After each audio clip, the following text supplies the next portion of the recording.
আশা করি আপনি আপনার প্রশ্নের উত্তর পেয়েছেন। আমরা পরবর্তী কলার কাছে চলে যাব। হ্যালো হ্যালো হ্যালো, আসসালামু আলাইকুম। ওয়ালাইকুম আসসালাম। আপনার নাম বলবেন, কোথা থেকে বলছেন, তারপর প্রশ্নটা করবেন প্লিজ।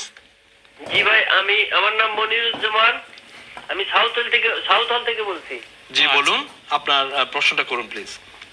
জি, আমার প্রশ্ন হলো, আমার ওয়াইফ এখানে আসছে 2011-তে। জি। তো আমাদের এখানে একটা ছেলে হয়েছে 2012-তে। উনি আপনার ওয়াইফ হিসেবেই আসছিলেন? জি, আমার ওয়াইফ। আপনি কি ব্রিটিশ সিটিজেন? না, আমি ব্রিটিশ সিটিজেন না, আমি ইউরোপিয়ান ইউনিয়নের সিটিজেন। আচ্ছা, জি। তো আমি কি আমার এই ছেলের জন্য কোনো ব্রিটিশ ন্যাশনালিটি কিংবা ব্রিটিশ সিটিজেনশিপ এরকম কোনো কিছু কি অ্যাপ্লাই করতে পারি? এই রাইট কি আমার আছে? ধন্যবাদ আপনার